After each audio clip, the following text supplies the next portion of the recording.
Lachlanas Murdokas ką tik sudarė $22 milijardų vertės sandorį, kuris sukrėtė visą televizijos ir srautinio transliavimo industriją. Fox perka Roku, platformą, kuri yra 100 milijonų televizorių ekranų visame pasaulyje. Tai žingsnis, apie kurį jo tėvas Rupertas daugelį metų svajojo, bet taip ir nesugebėjo įgyvendinti. Dabar studijoje su mumis yra Alanas Volkas, TV Reverend bendraįkūrėjas ir pagrindinis analitikas. Sveiki, ačiū, kad atvykote. Labai prašau.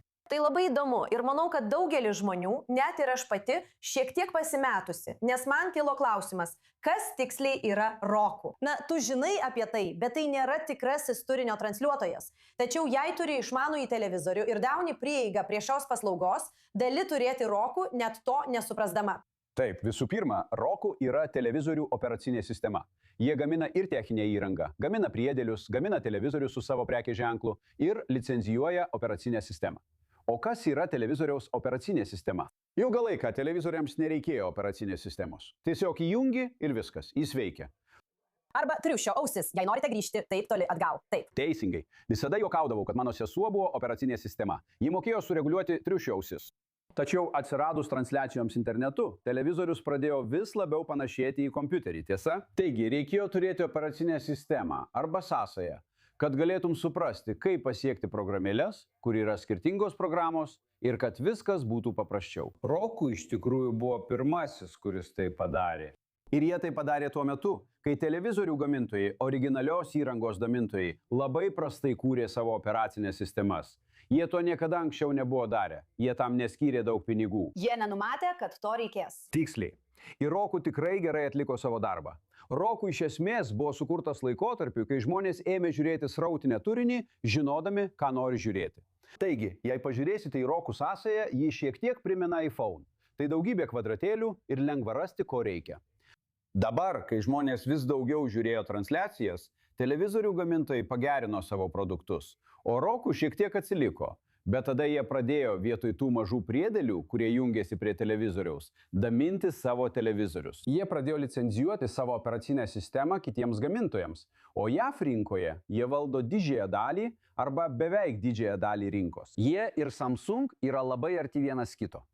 Jie turi tam tikrą buvimą Lotynų Amerikoje ir Kanadoje, bet jiems nepavyko išplėsti savo veiklos Europoje, kitose vietose ar Izraelyje. Tai kas tiksliai? Štai kodėl, žinote, aš atvykau čia dar tada, kai Roku dar neegzistavo. Kai prisimenu, kaip užsisakiau Netflix ir jie siųsdavo DVD diskus. Ir tai buvo tik prieš kokius 15 metų arba užsisakydavo iš New Yorko. Taigi, ką tai reiškia? Ką reiškia, kad Fox tai nusipirko? Ar tai paveiks programų turinį? Ar tai yra konkurencinis, žinote, pažeidimas?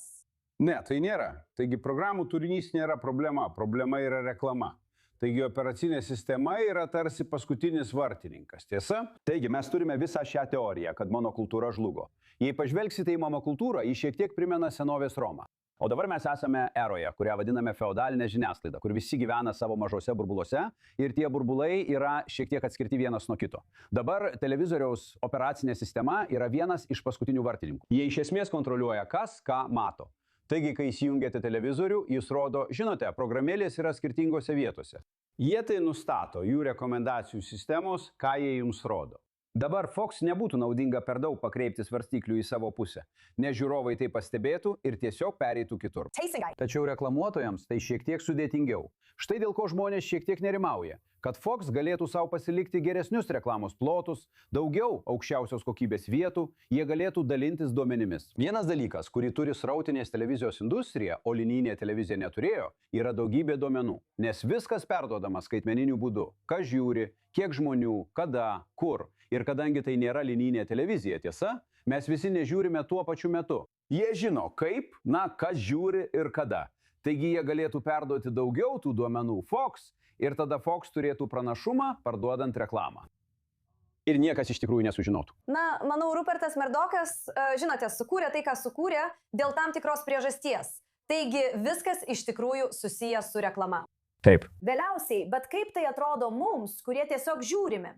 Žinote, aš įsijungiu ir žiūriu kokį nors srautą, televizijos laidą ar net YouTube'ą ar panašiai. Kaip pagal tai įsijungia reklama? Jūs to nepastebėtumėte. Tiesiog Fox gautų daugiau aukščiausios kokybės reklamos. Jie galėtų imti daugiau pinigų, jie pritrauktų daugiau didelių reklamuotojų. Jei tai įvyktų, viskas būtų labai subtilu.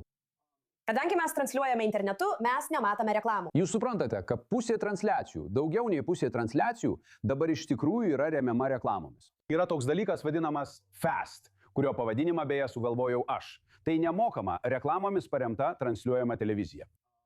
Tai didelis dalykas su Roku. Roku turi vadinamąjį Roku kanalą. Tai viena didžiausių FAST paslaugų JAV. Ir tai yra būtent tai, ką reiškia pavadinimas. Tai nemokama, bet remiama reklamomis. Reklamų kiekis čia daug mažesnis nei tradicinėje televizijoje, bet vis tiek jų yra. Gerai, tai ar tai galiausiai yra gerai ar blogai? Ar tai per daug, ar tai kažkas panašaus į monopolį? Ne, manau, kad tai neutralu. Viskas priklauso nuo to, kaip viskas susiklostys. Pavyzdžiui, Fox negalėtų to padaryti. Ir žinai, viskas gerai. Iš tikrųjų, tai protingas žingsnis Fox. Nes jie supranta, kad nebegali pasikliauti kabelinės televizijos bendrovėmis. Turime patys kontroliuoti platinimą, o ne pasikliauti kitais. Ir tai yra tai, ko ne viena kita didelė žiniasklaidos kompanija dar nepadarė. Įdomu, labai gerai paaiškinta, nes tai tikrai labai techninis dalykas. Labai ačiū Alanai Volkai, pagrindinis analitikė ir TV Reverend įkūrėja. Ačiū už paaiškinimą. Manau, kad tai daugeliu žmonių padeda geriau suprasti daugelį dalykų. Puiku. Prašom.